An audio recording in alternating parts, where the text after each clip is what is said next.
It is I, Captain Murphy, of whom Jacobin Magazine once said Jesus fucking Christ, and Sockdem Twitter's our IPM called a coward.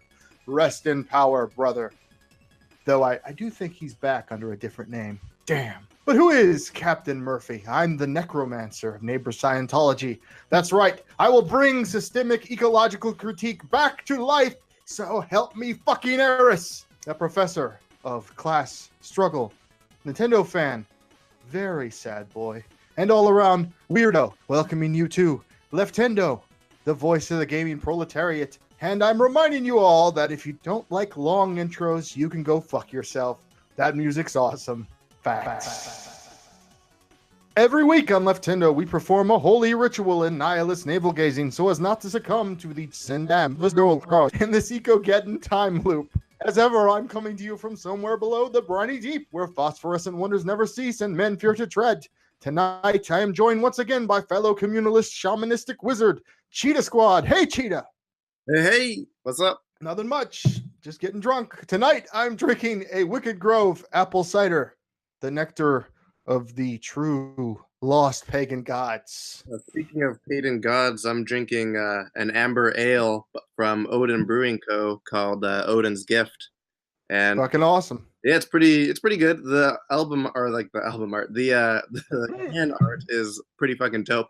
However, as much as I like Nordic imagery, I am concerned that I am drinking the same beer that some white supremacist is drinking right now, because of the Odin imagery. But nonetheless, it's fucking dope, and fuck the Nazis. Vikings wouldn't have been down with them, so fuck them. Yeah. I saw a cider recently that had Bayomet on it, and I was tempted to buy it, but it was like $18 for a 6-pack, so they can go fuck themselves. Yeah, at least it's still fairly cheap, so it's still a beer of the proletariat. Yeah, there you go. I mean, this Wicked Grove shit, this is from Aldi. This is an off-brand. It's delicious, but it's, it's the proletariat cider. Anyway, this week, episode 7, Bowsette's Sweet Ass. In this episode, Alwas Awakening, Florida Man Must Die, and the Joycon Blues. Alex Jones shat his pants and screamed, "Communist Revolution is coming October 6th!" Anyway, let's dive into the news from hell! Last month, the Trump administration commissioned environmental impact statement claimed that our current rate of burning sweet dead dinosaur juice, Earth will warm by 7 degrees by 2100. According to scientists, that would mean many coral reefs would dissolve in our ever-increasing acidic oceans. The Big Apple would be underwater, and Miami would finally get the fate it deserves for being a shit paradise. Yeah, fuck Miami. Yep. Of course, this would also mean devastating heat waves pummeling the Earth and entire regions of the Middle East being as hot as the surface of the planet Mercury. But them's the breaks. Only by embracing the heat can Florida Man's eternal reign of cruel horror finally be stopped. Everything's fine, sea monkeys. It's fine. I love how the Trump administration is either global warming doesn't exist or global warming is like twice as extreme as all the other scientists are saying. But there's no in between. There's no nuance there for the Trump administration. It's only we're all gonna erupt in a ball of fire in the next 50 years, or we're all going to be fine for eternity under capitalism. And there's no way to stop it. There's no way to lessen it. There's nothing we could possibly do. It's just inevitable, or it doesn't exist. Exactly. And because it's inevitable, we may as well burn as much as we want. Why not? It's the only way to kill Florida Man. Yeah, it's the only reason they actually came out with this report, was to justify loosening fuel regulations. Yeah, they're embracing the, coming heat death of the planet, but just so that they can bring it faster. Extinction has never been so sweet. Moving on. Judge McRaperson went through a grueling week as people attempted something brand new, holding people in power accountable for their actions. It doesn't work. Why even bother? Very true. And yet, though Christine Ford's testimony was very brave, above the whole Supreme Court fiasco, I comprehend that there are foundational problems with a system in which 9 people have supreme say over the laws of a land of 350 million and cannot be questioned. Even beyond that, if he were turned down for godhood, the Republicans would just nominate a Catholic Hispanic woman grown in a Federalist Society vat, and Democrats would vote for her and hail it as a glorious victory for women, even though she would have the same politics as cattle rape. Our system of government is systemically fucked. So what is the real solution, my friends? Organize. Organize, that's right. Damn straight. Say it loud and say it proud. Moving along, former Telltale Games employees have filed a class action lawsuit claiming the company broke California and federal labor laws by not warning them before the mass layoff as required by the WARN Act. Conveniently named. The Federal Worker Adjustment and Retaining Notification Act, which became law in 1988, stipulates that most businesses with at least 100 full-time workers must notify employees 60 days in advance of any plant closing or mass layoffs. Given that Telltale Games has been known to work their employees into the ground, often till 3 a.m., it is little surprise that they would go out with one last big anti-labor bang. Solidarity with the former workers of Telltale Games, sue them into the motherfucking ground. Solidarity, fuck management. Fuck management. Moving along and getting into some interesting little historic tidbits from Nintendo's past. This week, it was revealed by Jeremy Sands, the founder of Argonaut, the developers of the Super FX chip and Star Fox, that his company had been working on a technologically sophisticated true VR alternative to the Virtual Boy for Nintendo called the Supervisor, which is kind of a weird name, and a working prototype did exist. It apparently had a full color display and head tracking. Those technologies being primitive in 1995, one imagines the apparatus was bulky and honestly too expensive to release, but this aquatic dictator can't help but wonder what the world would be like had Nintendo brought a legit VR headset to the mass market all the way back in the mid-90s. That would have been dope. The Virtual Boy, all I know about it was those angry video game nerd videos of him playing with that shit, but that looked dope. I would have been psyched because there would have been a ton of investment in that shit all through the thousands, so we might be in the VR paradise we all are imagining is coming. We might be all able to escape into our own holodeck by now. Yeah, exactly. It would be Ready Player One, but real life. Yeah. German indie dev Morphcat Games is bringing an all-new, intriguing, occult-themed platformer called Micro Mages to the NES via Kickstarter, and have released a fascinating video on YouTube explaining how they cram this amazing-looking game into just 40 kilobytes. Damn. I only just discovered this before the show started, and I am impressed enough with the spooky 4-player simultaneous co-op game that I'm going to leave a link to that video and their ongoing Kickstarter in the description for this episode. Understanding the tricks developers had to use to cram some of our favorite NES classics into those tiny chips should be interesting to Nintendo fans young and old. Right, man, that's crazy. I can't think of a single file I have on my computer that's like less than 40 kilobytes. Yeah, it's amazing what they did, you know? It's amazing what the Atari people did too, but that's another story. It's smaller than like a Word document or something, you know? Yes, it is. Still, with only 4 days to go, their campaign has reached about 10 times the original goal of $17,000, so I'm thinking what we're all thinking. Bring this sweet shit to the Nintendo Switch. Come on. That'd be fucking dope. Yes. It seems like the logical thing to do if they're releasing it on NES. Like, I think the idea is it's supposed to be a kind of a NES game and for a very niche market, but it looks like a really cool game, and I would love to play it on the NES. It would be great for online multiplayer, actually. That's crazy that anyone is still developing anything for the NES. Like, good for them. That's cool. It's amazing, like all the classic consoles, going back to the Atari, right? People still develop for basically all of them. That's fucking awesome. Yeah, I mean, you don't get a lot of games, but you get a couple a year or a couple every couple of years for every single one, you know? One in particular that's very popular to this day is the Dreamcast. Oh, that's cool. Moving on. And finally, with the revelation in the summer 2018 Nintendo Direct that the Super Crown can transform Toadette into Peachette, the internet has gone wild creating their own Princess Peach mashups, but none so popular as Bowsette. Yeah. And interestingly, it was uncovered that a proto version of Bowsette exists in canon, sort of. The Super Mario Odyssey art book actually shows an unused green cap speculated to be Bowser's own twisted version of Cappy and earlier concepts for the game. In those drawings, it is shown transforming Bowsette into a gorgeous feminine version of the Koopa King. Regardless, I implore my comrades to allow everyone to have fun.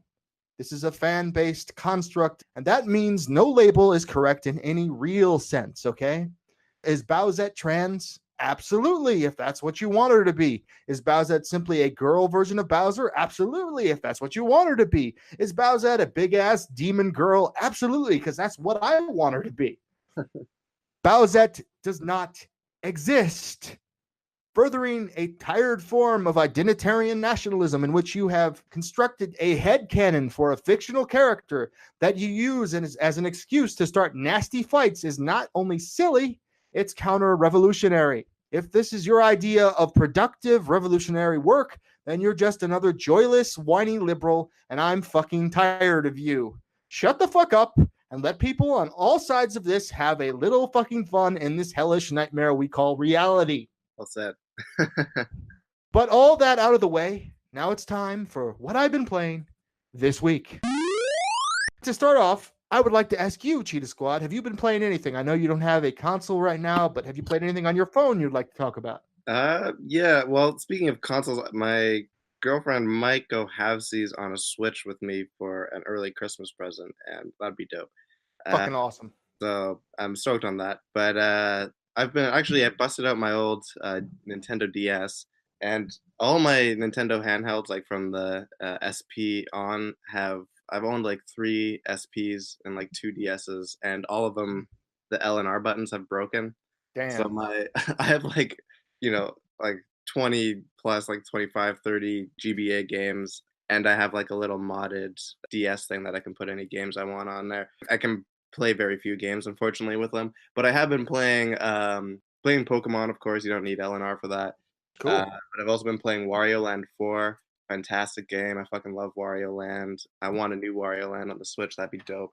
That would be fucking awesome. I love Wario Land.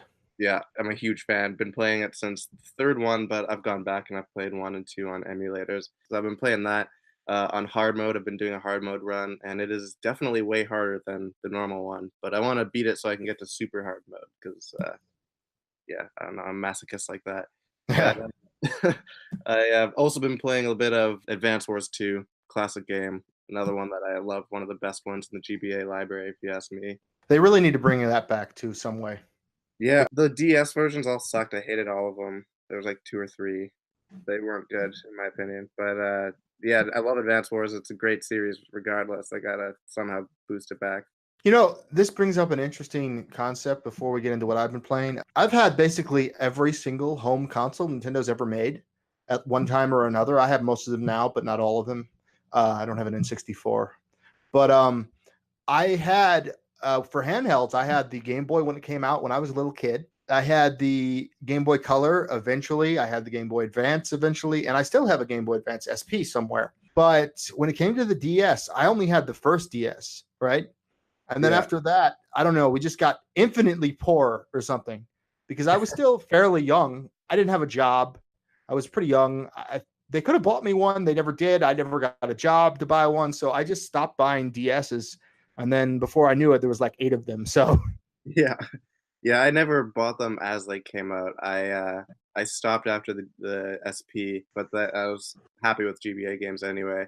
But then I went back when I was like older and had a job and like bought some DSs off Craigslist. yeah. I went back and played the games until the LNR buttons broke. I don't know what to say, Nintendo. Get your fucking handheld LNR shit back together. I'm not mashing those, I swear, but they break on every one I ever have. We will talk about breaking controllers very, very soon. That's coming up. But I was going to say, outside of the Switch, the GBA is by far my favorite handheld console of all time. It's one of my favorite consoles of all time. It's so amazing. It's like a handheld Super Nintendo. Yeah, I love the GBA, and there's so many games. Like that's the thing. Like great Nintendo games, but like just I think that's like the most third-party games they've ever had.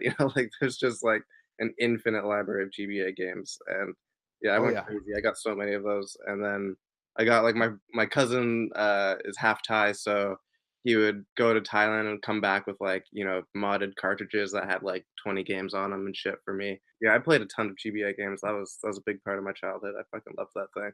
And I've played that. I've never really stopped playing the GBA until today. It's still the games are still fun, but yeah, like I said, I only have like 4 or 5 games I can play now because I have no LNRs. That fucking sucks, man. But it's cool that you still have the games. You could always get another one if you have a little money, which I know that's hard for Yeah, all of us. But probably could get one, if I wanted right now. I've seen them like come up on like the Facebook Marketplace, so if I can hit that thing, but I can probably afford one. But I'm just too lazy. But I no, might do it sometime. it's cool. I get it. I mean, everyone wants to Switch right now, so just save up for that, I guess. It's exactly what I'm thinking. Yeah. But speaking of the Switch, let's get into a couple of the games I've been playing. This week I bought a brand new game called Alwas Awakening, which is a 2D Metroidvania that very much feels like a NES hidden gem. It feels the way the game is made, the music, it's not super advanced. Like you see these retro style games and you think to yourself, this game's really fun. It's really great. I love the music, but this game could never have actually been on a NES or a SNES. Alwa's Awakening feels like it was made somewhere by like Sunsoft or something. It feels like it is a true retro game. And that means it's kind of primitive a little bit. It's a Metroidvania, like I said. So what you do is you go around looking for items that can open up the final dungeon. And these items are found in several different layers of this huge map. Alwa's Awakening is more of a puzzle and platforming based game than an action game, in that instead of fighting lots of enemies, you do fight enemies. It's more about figuring out how to get through challenging platforming levels or solving little puzzles. And you do that with this wand that can manifest a block, which allows you to get up higher, obviously. So far, I've also been able to get the wand ability that allows you to conjure these bubbles you can jump on to go a little bit higher. So it's kind of a game like that where it's not actiony, it's more puzzly. And that's one thing I've noticed very much so in these episodes is I buy a lot of fucking puzzle games. I mean, most platformers are puzzle games in a way. I tend to buy those. It's not on purpose. I like retro style 2D platformers and Metroidvanias, and they tend to be very puzzle heavy. So that's what it is. Anyway, it is $10. It just came out. It's made by a tiny little indie dev. They have this really cute little beginning screen where they talk about how they put 2 years of their life and their passion into the game, and they're so happy that you bought it. I just thought that was such a cute little touch. So if you want to give it a try, I know I'm wandering about here. I'm a little drunk. Check out Alwas Awakening. It's pretty good. Moving on. It'll Do 2. Now, I talked about It'll Do 2 last week. It is a Link to the Past type Zelda-like game that has sort of like cel-shaded Wind Waker graphics. And you have like these lots of little dungeons and things. You have this flying fox that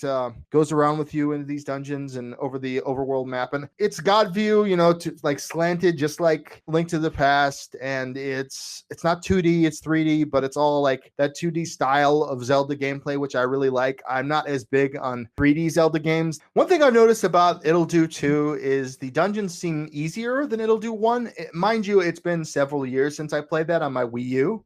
It seems more like this game has been dumbed down a little for kids, which is just fine because it's still plenty fun to play. It's fun to explore. It's fun to get new abilities for your main weapon, which is just a fucking stick. I just got a wand that'll shoot things. Honestly, kind of like Alwa's Awakening.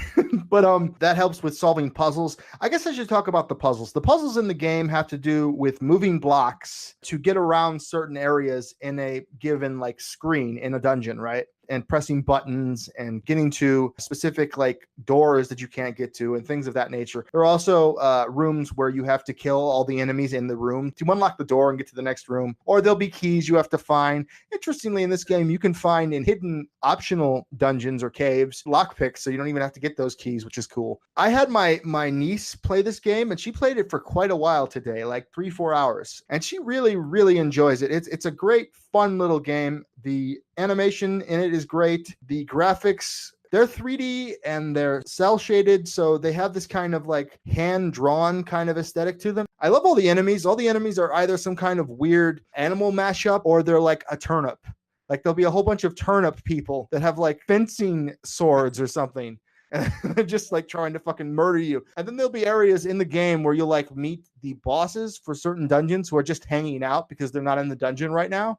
And they're like, if you want to fight me, go to the dungeon. And there's just like this whole island of just weird, very funny at times creatures. And I guess I should mention too that if you didn't listen to last week's episode, the goal of the game is you get marooned on this island with all these weird creatures, and you have to find the 8 pieces of a raft to get off of it. So there are 8 dungeons. Anyway, I'm rambling at this point. It kind of sounds like Zelda in like Spirited Away world, you know?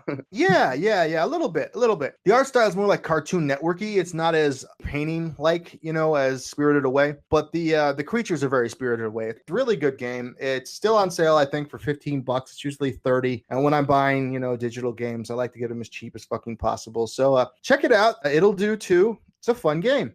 Now, the motherfucking Messenger. I continue to play this game. As I said last week, it's opened up into more of a Metroidvania. It starts out for the first couple hours as a very linear action platformer. I'm sure you've seen like the short videos I've put up on the @Leftendo Twitter of this, Cheetah. Yeah, I love those little clips. That game looks awesome, man. That's definitely be one of my first purchases if I get a Switch. Yeah, I fucking recommend it to everyone if you like a 2D action platforming game and if you like Metroidvanias and if you just like ninjas and good music. I started the show with a clip of one of their songs. The music's fucking amazing. I just love the whole fucking game. But as I said last week, it's opened up into a Metroidvania and you've got new goals. And one of the goals is you have to find these like 8 or 9 notes to put into this magical music box to end the curse of the Demon King continually returning to Earth every like 100 years. And I've got about 5 of those. And yet, using the hints that I bought from the shopkeeper, because I can't figure out everything, I've gotten to a point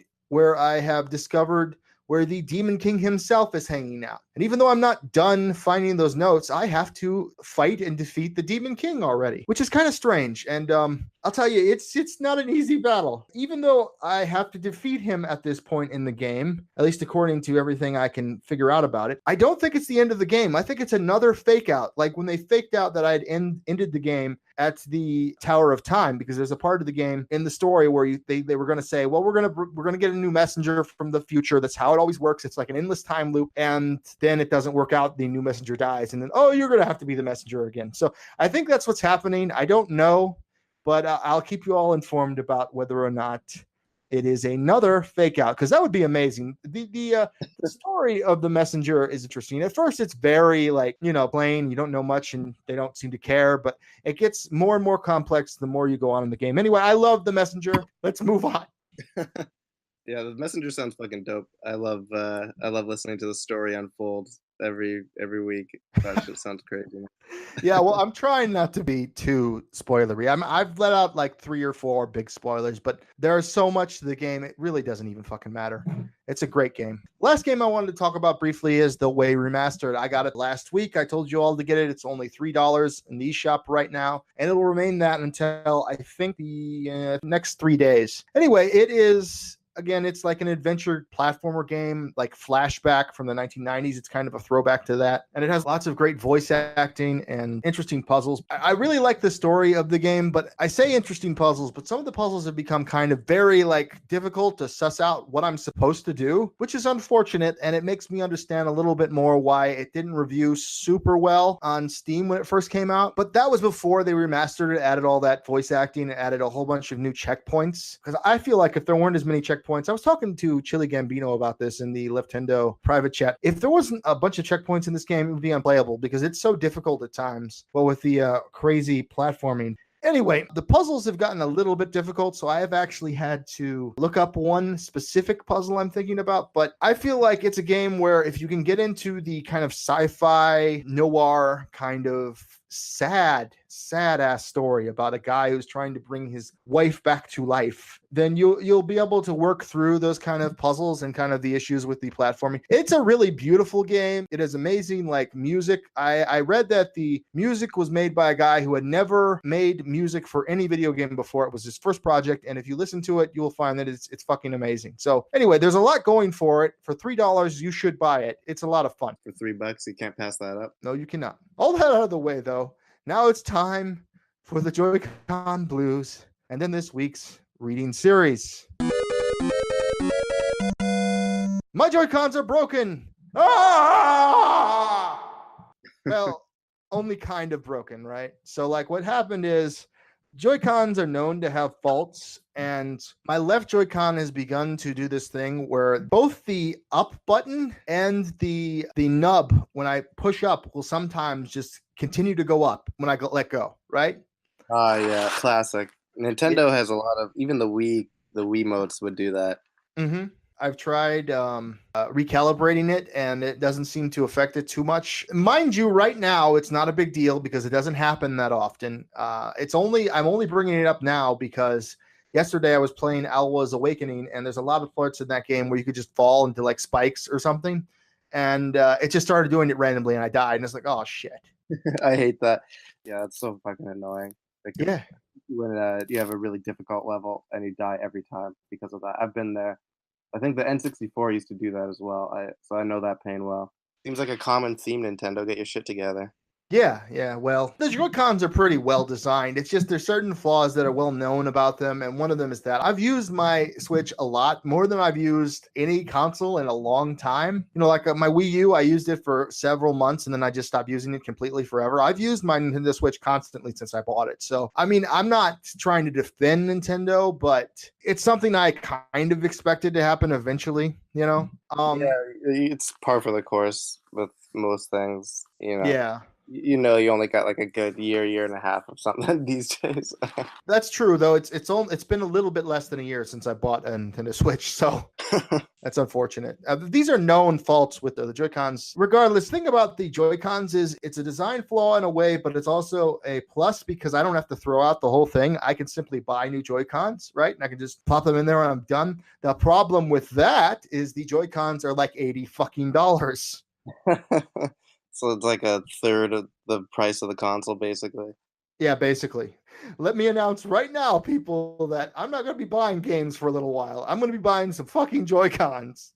The other Joy-Con, the right one, actually, this is something I don't really think about because I've never had a game that needed it until I checked out Fortnite. The left Joy-Con, or the right Joy-Con rather, the button on the stick, the button, yeah, it's never worked. It's like a manufacturing flaw. Now, I didn't know that until much later because I never ever used it, and I basically have never used it since. The only game I have that could use it is Fortnite. That's hilarious. Good job, Nintendo. It's fucking annoying. I mean, it would be less annoying if it were cheaper. I mean, the thing is, I will at least send in the right Joy-Con because that is a manufacturing flaw, and it's still under warranty. So theoretically, I should be able to get a new one for free. Who knows? Yeah, sometimes companies have surprisingly lenient warranties for shit like that because it's like not much of a cost for them. I think my like Xbox controller got like replaced after I think like full year or something. My first Xbox controller. So yeah, I don't know. You might get it back. So I hope so. But outside of like extreme sales, I'm not going to be buying any games for a little while because I'm going to have to hopefully have enough money to pony up to buy a new set of those, which is fine. I have many games I need to finish, so whatever. Yeah, it seems like the messenger just keeps going forever. So yeah, it's a long game. I mean, I'm not good at video games. That's one thing I should point out right away, right? I have like 45 hours into Hollow Knight. And the game can be beaten in 30, right? So partly these are long games, partly I'm not good at them, but I have plenty of stuff to play is the point. Anyway, we should get on to our reading series. Would you like to read this or shall I? Yeah, I can take a crack at it if you want. Okay, so The Case Against Elon Musk Will Chill Innovation in Wired by Zachary Carabell. So in typical God King fashion, Elon Musk has long established himself as both a visionary CEO and a lightning rod for attention, good and bad. The bad reared its head dramatically this week as the Securities and Exchange Commission charged Musk with securities fraud for misleading investors with August tweets about taking Tesla private, selling it to those Saudi princes as he's been so eager to do. Yeah. The evil commission wants to bar Musk from serving as CEO of a public company, which would mean removing him as the head of Tesla and potentially imperil his leadership of SpaceX and other ventures if they too go public. Oh no! God forbid Elon Musk is no longer the contractor for NASA because of budget cuts. Maybe we'd have to actually fund them again. Amazing idea. Never going to happen. Not an idea that Zachary Carabell would agree with, because he goes on to say that would cause immense harm, not because Musk's companies are systemically viable or irreplaceable, but because the American economy needs more people like Musk if it is to survive and thrive. As we know, the thriving American economy, as I'm sure 42% of your nation can attest to, needs more Elon Musks, and then we might be thriving a little more. Yeah, because what exactly is he doing that we need so much? We'll get back to that later. Yeah, well, so he gives a concession here. He says Musk certainly crossed a legal line, but barring him would be the market equivalent of executing someone for petty theft. Maybe like in Saudi Arabia where he's trying to sell his company. And the damage will extend well beyond Musk himself. To recap quickly, on August 7th, Musk sent a tweet, quote, "I'm considering taking Tesla private at $420, end quote. In subsequent tweets, he elaborated on what a deal would mean for current shareholders and how the transaction might proceed. The only problem, and it is a big one, was that no funding had been secured. Although Musk claimed that he had explicit conversations with potential investors, including Saudi Arabia's sovereign wealth fund, a little more than 2 weeks later, Musk said he would not move ahead with taking Tesla private. According to the SEC, the tweets were misleading and fraudulent. Musk had not secured funding and had not detailed conversations about pricing, and hence had tweeted false information that led to gyrations in stock price and harmed investors, those poor, poor investors. On its face, it would seem a black and white case, which may be why it took the SEC only a little more than a month to file charges. Yet Musk has been saying questionable and outrageous things for years, so that makes it all okay, clearly. He can say whatever he wants because he's been doing it for so long. Absolutely. He is a god king among men. Well, I mean, that's Trump's strategy, so, fair. It works. It works for some people, can't fault Musk for trying. But anyone who invests in his companies surely must recognize that Musk zooms from heady and inspiring to bizarre and potentially unhinged, just like a good innovator. He's Tesla of our time. He is John Galt. Any investor must just, if you're going to invest in Tesla, you just got to know that Musk might be heady and inspiring one day, but bizarre and unhinged the next. And that to take any one thing he says as gospel is almost always a mistake. Come on, guys, give him a break here. So he's just trying to, tank his fucking public share so he can buy it himself. He clearly is a mad genius, but so don't take everything he says at face value necessarily. even explicit tweets about the financial status of his company. In May, for instance, Musk tweeted that he had started a New York to Washington, D.C. Hyperloop, and that he hopes to begin one early next year between Los Angeles and San Francisco. That tweet was misleading and largely false. Yes, Musk did win approval to conduct a small test in D.C. and had a few conversations with regulators in California, but to characterize those as done deals and work underway is more than a stretch. That Hyperloop thing is fucking bullshit. The whole thing is Hyperloop being a scam itself. This guy's case is that he's committed fraud twice now, so it's okay. It breaks the laws of physics, but he said it, fraud's okay. It doesn't matter. Anyway, go on. I'm sorry. The Hyperloop, which is literally just a physics breaking rich people subway, which itself is clearly a scam meant for The Boring Company, is itself fraudulent. But yeah, he's tweeted about a fraudulent statement about that too. So don't worry about this other fraudulent statement. Musk has a long legacy of inflated statements verging on untruths. Untruths. Wow, what a word. In 2009, he assured Tesla investors that the company was about to begin receiving funds from the Department of Energy loan program before the company had been granted a loan. He's routinely guaranteed profitability and production numbers at Tesla that have been so off the mark that they could only represent aspirations rather than real projections. And while SpaceX has achieved more in terms of functional rockets and payloads than most thought possible, his promise of a first payload to Mars in 2022 is deeply detached from the company's progress. I promise to explode a rocket on Mars by 2022. Yeah. But that's unfounded, so give him a break, man. But yet each of Musk's companies, including Solar City, which is now part of Tesla, has achieved more than most ever do. that's a weird statement. Because these achieved more than most companies that fail, may I remind you, off of government subsidies and like leasing, government-built plants for $1 a year. It's more than most. So whatever. We need him. He's vital for the economy. All emerald miners are vital for the economy, sir.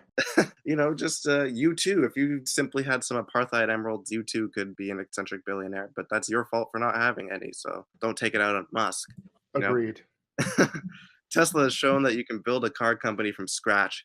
Yeah, from scratch, with its own battery technology and its own distribution. Wow, largely subsidized by the government, but Wired clearly doesn't care about that aspect of it. SpaceX has demonstrated the feasibility of private space companies. Oh my God, this article really pains me. Next part's the best part. And the Boring Company could upend and improve city-to-city transport in a country that missed the high-speed train revolution. No, it could not. No, it could not. It is physically impossible. It is bullshit.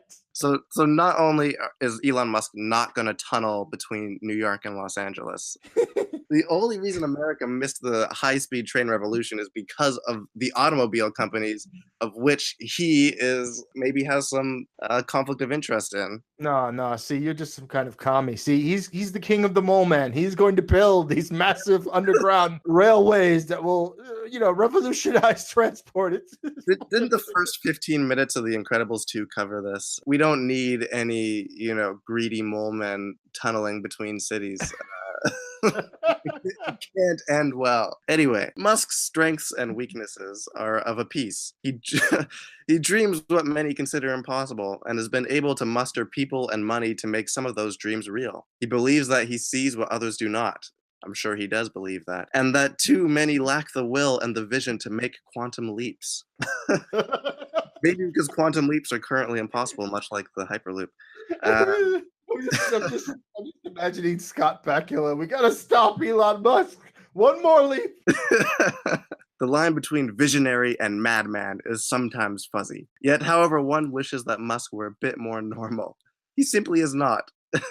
Investing in him, therefore, should always be seen as high risk, maybe why he's the most shorted stock, with the potential for high reward and the potential for total failure, which is exactly what the American economy needs, is a completely unstable crackpot controlling billions of dollars of subsidized government money for what could be vital public utilities like renewable energy, transportation and the like, but rather is, of course, this wonderful man's vision and soul God King decision. Yeah, but what successes has he had? He hasn't had fucking shit. He's successfully scammed all of us into believing he's a success. If you don't call that success, I don't know what to tell you. I mean, that is the American dream. That is how America was founded, sir. Pretty much founded on the backs of slaves, these aristocratic fuckwads. Like, we are a success. We hold it self-evident that all men should be, equal in the eyes of whatever. However your constitution goes there. It's bullshit. Don't worry about it. It's a fucking sham. Self-evident, except for this, like fifth of our population that we're just gonna forget about. Yep. Anyway, Musk also benefited from a similar segregated society that actually lasted much more into recent history, but forgetting about that, moving along. The problem, of course, is that Tesla is a public company with responsibilities to investors. I like how it says public company because, I've literally seen MAGA chuds on Twitter say this, that publicly traded companies are socialist, presumably because the word public is in there. And the way they frame it is, it sounds like in Canada we would call that a crown corporation, which is, like just a nationalized corporation. Ain't no such thing here. But of course, the problem is that Tesla is a public company with responsibilities to its investors, which could be you, and subject to a slew of regulations governing what executives can say and to whom. Musk's absurd utterances as the CEO or chair of a private company wouldn't carry the same legal risks. On the letter of the law, the SEC complaint is hard to refute. But not everything should be prosecuted to the full extent of the law. Wow. I wonder what Wired thinks about the mass incarceration of America, if they're so willing to say, hey, SEC, maybe give these rich people a break. Maybe they should give quite a lot of people a break then. Who will fight our fires? If not for these private fire departments that are popping up all over California for some reason as it keeps continually burning under the changing climate. Yes, and populated by prisoners who work for $1 a day. Perfect. But you should commend those young, brave men. You know, Brave. they deserve a liberal shout out at least, if not anything else. Courage. Courageous. You know, we should also thank the California judiciary system for volunteering its labor force. I mean, capitalism has always been built on one form of slavery or another. But moving on. Moving on. It's so hard not to get back to slavery when you're talking about capitalism. Or Elon Musk, for that matter. Indeed. But yeah, so Wired thinks not everything should be prosecuted to the full extent of the law. Indeed, the SEC appears to have been willing to settle the complaint with a fine and an agreement by Musk to step down as chair for 2 years. He refused, and in response, the commission threw the proverbial block at him. For perspective, consider that the SEC didn't seek to remove the heads of any of the banks that failed during the financial crisis until long after their companies had ceased to exist. That is actually a good point, but that means that we should also punish Musk like we did not punish those bankers. Yeah. Thanks, Obama. Yeah, exactly.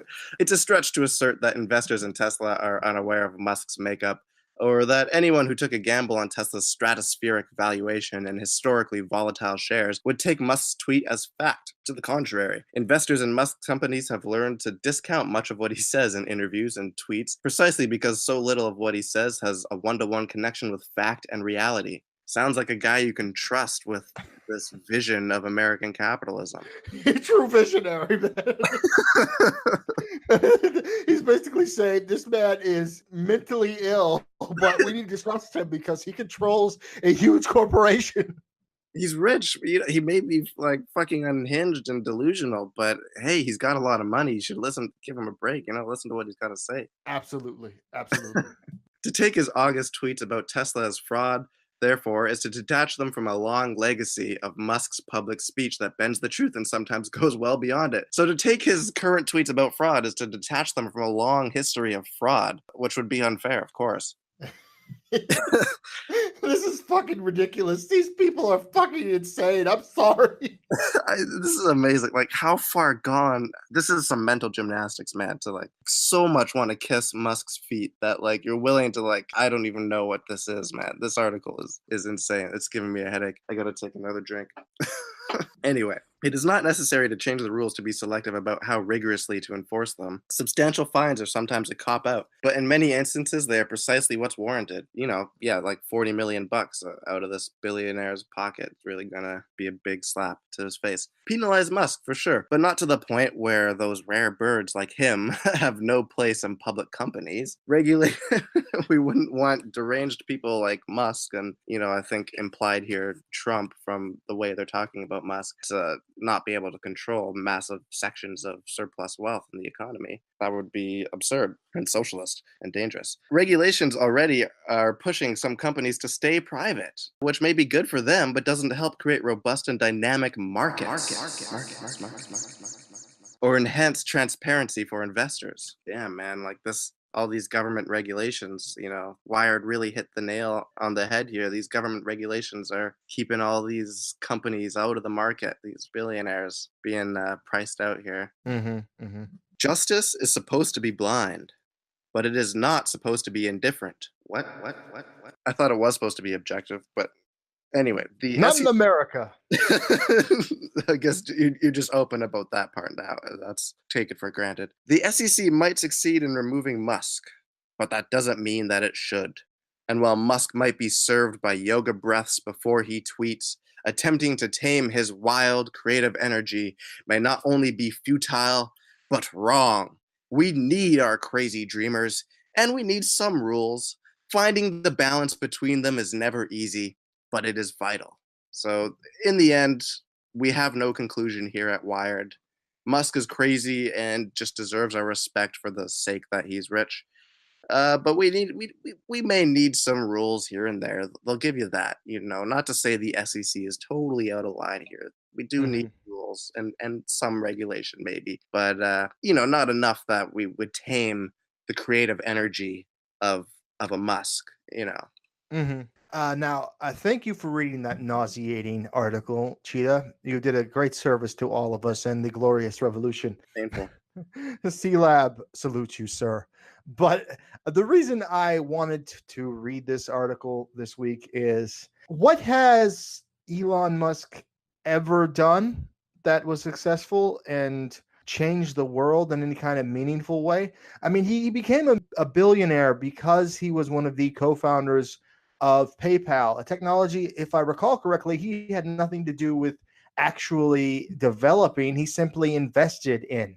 And mind you, a technology that's kind of redundant. Why do we need a third party to facilitate transactions on the internet when we could simply use a fucking card? Well, if you didn't have a third party, who would take 2% of every transaction or whatever? Yeah, exactly. Who, So who would be there to take that little cut if there wasn't a third party? exactly. I mean, they sold PayPal to eBay for billions of dollars, and that made him a billionaire.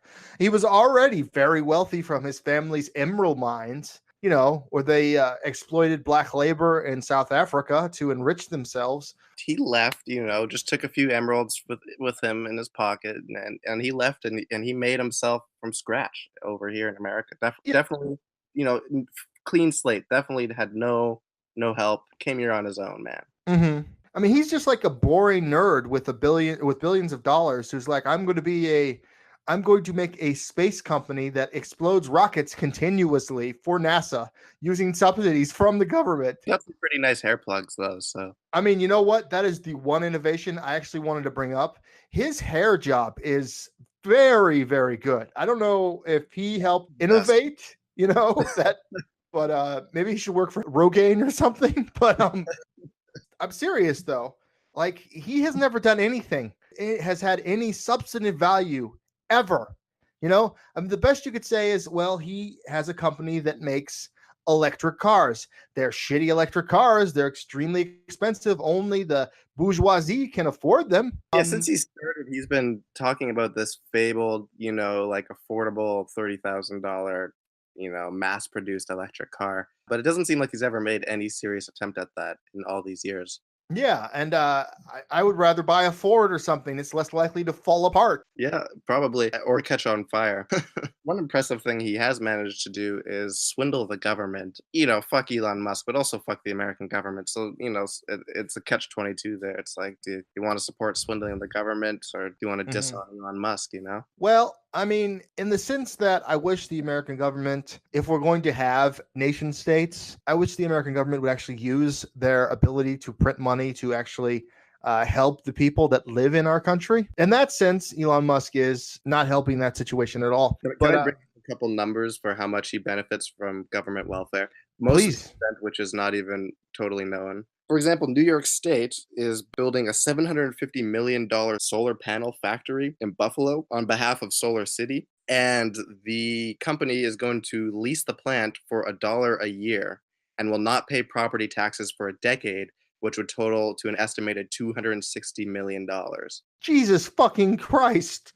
Like, I don't know how he convinced New York State to go along with that, but that's like what he's been doing in, California, and trying to do in Europe, or like in Norway and stuff. Yeah, he manages to somehow get a federal government grant or tax credit to cover 30% of all Solar City installations. That would be great if the government was providing that money to maybe make like some sort of public, cheap or free energy grid, microgrids around the country, if that's what all that grant money was going to. Yeah. But no, it's going to make Elon Musk and his asshole friends rich, and profit off of the climate disasters that are upcoming and currently going on. Yeah, that's been a theme lately on Leftendo. All these fucking climate profiteers. Like, no one's going to be able to afford these fucking things. No local community is buying these Solar City installations. It's not like little towns are able to afford these. It's only for big rich companies and those assholes that benefit from this.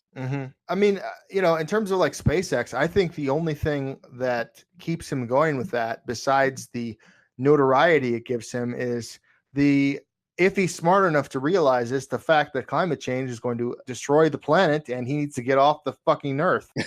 Yeah, that, or he knows we're pulling out the guillotine soon. That's possible. Get off Earth, But Yeah, I mean, he's just like every other billionaire. He's got billions of dollars through some kind of fraudulent nonsense like PayPal. They all do that. It's all luck based. And then after that, he continues to make money through government subsidies using his brand, his personal brand. I'm Elon Musk. I'm a technological wizard. Give me lots of money. I will build a factory in your hometown where I won't pay any taxes and I will pollute the air all around you. It's going to be great. It is weird that, he's sort of been like doing this weird tank of his image, and that part of it may be this drug fueled weird phase he's going through right now. But one theory, I can't remember where I heard it from, but some podcast, they were talking about how because he wants to take it private for something, he would benefit in some way by tanking or at least destabilizing his shares in Tesla and shit. So I don't know. I don't know how cynical to take his recent madness, if you will, but yeah, I mean, I was just perpetuating the notion that Elon Musk is smart enough to think like strategically like that, but actually I really don't think he's that smart. I think he was a rich person who invested in a company at the right time that made him a billionaire, and now he's just going on wild, crazy fun times, like I'm gonna make rockets, I'm gonna make electric cars, I'm a visionary. Ooh. Well, I mean, even Bezos can't imagine anything else to do with his obscene King Tut wealth, but liquidate $1 billion of Amazon stock a year to put into Blue Origin and explode some rockets. Maybe Elon Musk and Bezos' greatest contribution to the planet is filling the low Earth atmosphere with space junk and debris so that Trump can never get his Space Force, kinetic energy satellites up in orbit, because they'll continuously get shredded by space dust because Bezos and Musk will already have polluted our entire fucking atmosphere. My God, they're communist heroes. they're leaders of the revolution, truly. Yeah. Actually, though, I think Bezos is infinitely smarter than Elon Musk. Bezos is like a fucking psychopathic reptile. Yeah, he's like one of those psycho smart nerds who's getting revenge on everybody. Musk is just kind of one of those lucky nerds who just kind of knew a little bit that computers are going to be a big thing, so he left. Mm-hmm. And he was born rich. Most billionaires are born rich and they just become richer. Yeah. Anyway, I think that's about it for that. If you're good, are you good? I'm good. Yeah, fuck Elon Musk. You can talk forever about how much of a piece of shit he is, but I think everybody about gets it at this point. A piece of shit who has never accomplished anything of any value. Exactly. Well, we'll be right back after this. Before Nintendo came out with Super Metroid, we wanted to make sure it was the most intense Metroid battle ever. So we thought we'd see how Killer here would fare against it. Ready, boy? That's 24 megs worth of weapons, worlds, and weirdos old Killer's up against. Nintendo's biggest game ever. He's a big boy. He can handle it. Well, let's see how he did. Ship it! Super Metroid, only on the Super NES. Well, Sea Monkeys, that's the show. I'd like to thank my mini subscribers to the audio podcast and my mini subscribers to the YouTube channel. If you're new to Leftendo and would like to subscribe, just search Leftendo and Apple Podcast. And hey, while you're there, leave a review, but be gentle or else lube me up first. A subscription link and a link to the YouTube channel will be in the description. And actually, between you and me, I'm thinking about doing a contest for reviews soon. We'll see. Anyway, before we go, where can we find you, Cheetah Squad? You can find me on the Bird site at motherfucking Cheetah, MUHFUCKIN Cheetah, but there's no H on the end because that was too many characters. And similarly on Facebook, except there is an H on the end, but no C in the fuck because Facebook doesn't let you swear in your name. I don't have a computer, so there's no original content at the moment, but there was for a time. This is the gaming podcast of the proletariat. Solidarity, my friend. I didn't have a computer for fucking years. Yeah, it's been about a year now. Yeah, it's whatever. I got my phone. That's all I got. I'm recording this on a computer that was given to my brother that I bought from my brother for $20. So nice. Whatever. Yeah, that's a true proletarian fashion, solidarity, comrade. Yeah, exactly. But I will leave links to your your sites in the description for this episode. And you can find me at Anarcho Murphy and the show at Leftendo, where you can get updates on games I'm currently playing, including screenshots and short videos, plus my own beautiful brand of cynical communalist humor. Anyway, Sea Monkeys, thank you so much for listening. Thank you for coming on, Cheetah Squad. Thank you for having me. Always a pleasure. Waluigi forever! Waluigi forever. Fuck yeah. Adios. Peace.